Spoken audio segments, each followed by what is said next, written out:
حضرت عیسیٰ علیہ السلام کا زمانہ تھا۔ آپ کے زمانے میں کسی ویرانے سے گزرنے والے ایک شخص کو مردے کی کھوپڑی ملی، انسانی ڈھانچے کا سر ملا۔ اس شخص نے اس سر کو اٹھایا، کھوپڑی کو اٹھایا، مزید کچھ جاننے کے لیے، مزید کچھ معلومات لینے کے لیے کہ آخر یہ کس کا سر ہے،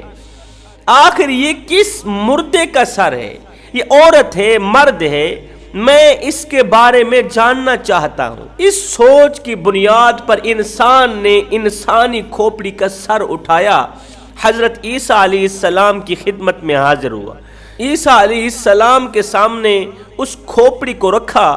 عرض کی اے اللہ کے نبی، میں اس کھوپڑی کے بارے میں کچھ جاننا چاہتا ہوں، میں اس سر کے بارے میں کچھ جاننا چاہتا ہوں کہ آخر یہ کس کا سر ہے، آخر یہ کس انسان کی کھوپڑی ہے، اس نے اپنے شب و روز کیسے گزارے، یہ جس کا سر ہے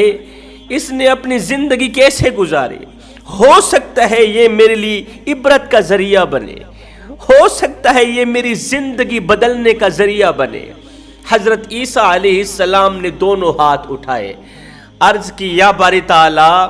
اس کھوپڑی کو بولنے کی توفیق دے، ہم اس سے کچھ پوچھنا چاہتے ہیں،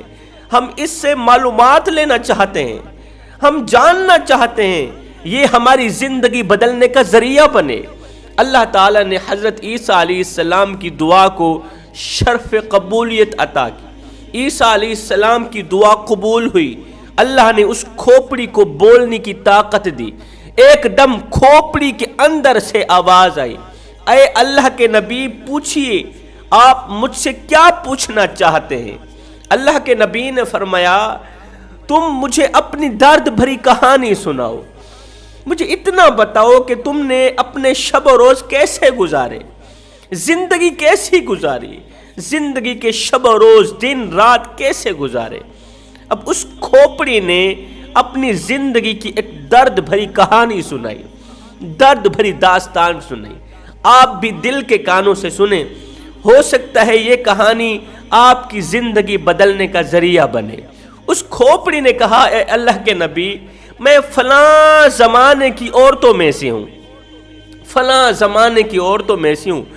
میرا شمار حسین و جمیل عورتوں میں ہوتا ہے، میرا نام اس دور کی حسین و جمیل عورتوں میں شامل کیا جاتا تھا، میں زمانے کی عورتوں میں سب سے زیادہ حسین و جمیل تھی، اللہ نے مجھے بڑے ہی حسن و جمال سے نواز رکھا تھا، جو بھی مجھے ایک بار دیکھتا بس دیکھتا ہی رہ جاتا، میرا چہرہ اتنا خوبصورت تھا کہ ہر دیکھنے والی آنکھ میں نفسانی خواہشات ابھرتی تھی، ہر دیکھنے والی آنکھ دنگ رہ جاتی، میرا چہرہ اتنا حسین و جمیل تھا کہ ہر دیکھنے والی آنکھ یہ خواہش کرتی تھی کہ وہ مجھے حاصل کر لے، میں جتنی حسین و جمیل تھی اس سے کہیں زیادہ میں مالدار بھی تھی، میں امیر بھی تھی، میں نے اللہ کی دی ہوئی دولت کو نیکی کی راہ پر خرچ کرنے کے بجائے فضول کاموں میں خرچ کرنا شروع کر دیا۔ اے اللہ کے نبی، میں موت کو بھول بیٹھی، میں سمجھتی تھی کہ میں قیامت تک زندہ رہوں گی، اور یہ بھی میرا وہم تھا کہ اللہ نے مجھے نا ختم ہونے والی زندگی عطا کی۔ اے اللہ کے نبی، میں نے اپنے مال میں سے سونے کا ایک تخت بنوایا تھا، سونے کے تخت کے اوپر سوتی تھی، بیٹھتی تھی، لیٹتی تھی، اور شہر بھر میں کوئی ایسا انسان نہیں تھا جس کے ساتھ میرے ناجائز تعلقات نہیں تھے۔ ہر روز میں ایک نئے لڑکے کے ساتھ گناہ کرتی، اس سے لذت حاصل کرتی، میری ساری زندگی گناہوں میں گزر گئی، نفس کی پوجا کرتے کرتے گزر گئی، شیطان کو راضی کرنے میں گزر گئی۔ اے اللہ کے نبی، ایک دن کا واقعہ ہے کہ میں اسی سونے کے بنے تخت کے اوپر کسی غیر مرد کے ساتھ گناہ میں مبتلا تھی کہ ایک دم میں نے دیکھا کہ کوئی اجنبی شخص میرے کمرے کے اندر داخل ہوا ہے، اسی کمرے کے اندر داخل ہوا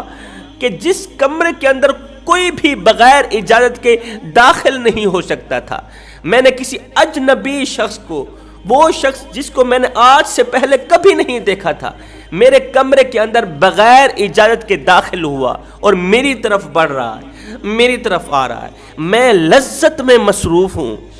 میں گناہ کی لذت پا رہی ہوں، لذت حاصل کر رہی ہوں، غیر مرد کے ساتھ گناہ میں مبتلا ہوں۔ میں نے دیکھا وہ اجنبی شخص میری طرف بڑھ رہا ہے۔ جب میرے قریب آیا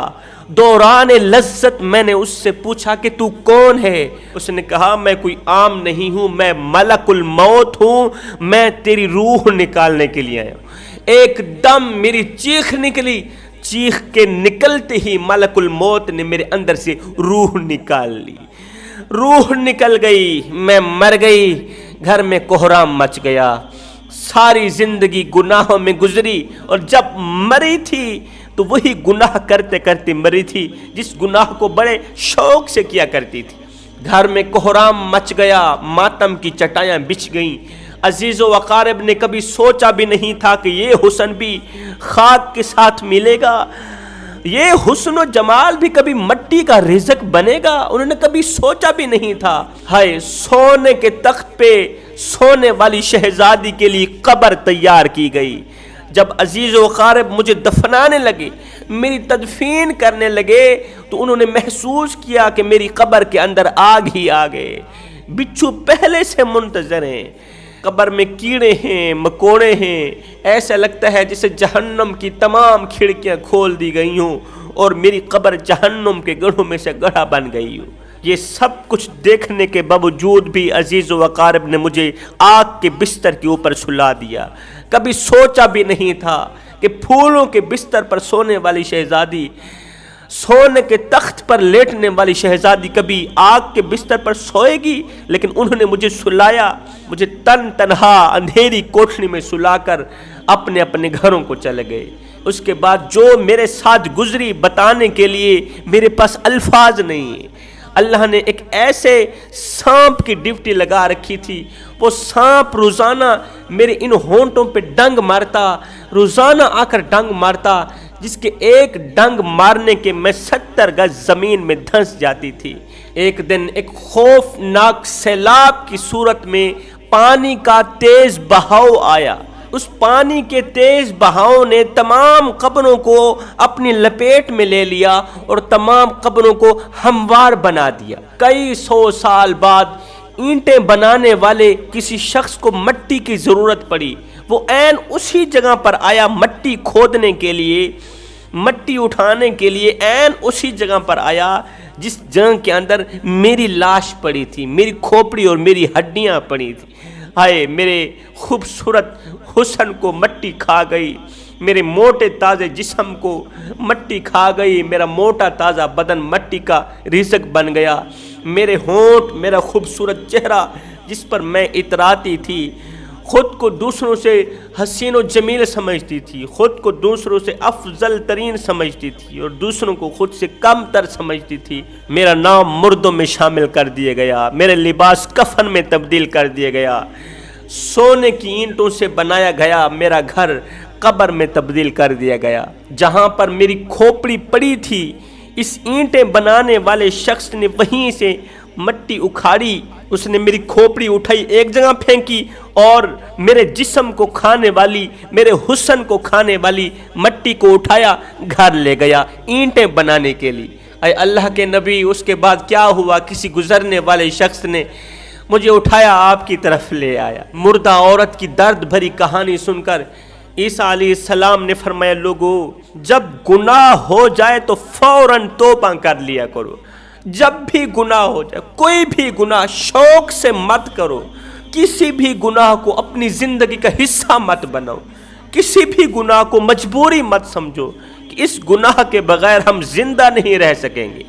میرے کریم نبی جناب حضرت محمد مصطفیٰ صلی اللہ علیہ وسلم نے فرمایا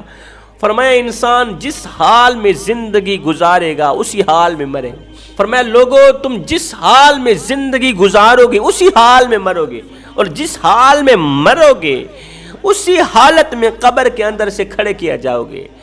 اور اسی حالت میں کل قیامت کے دن 1,24,000 رسولوں پیغمبروں کی تمام امتوں کے سامنے کھڑے کیے جاؤ گے۔ سب کچھ کرنا، کسی بھی گناہ کو اپنی زندگی کا حصہ مت بنانا، کسی بھی گناہ کو اپنی مجبوری مت سمجھنا۔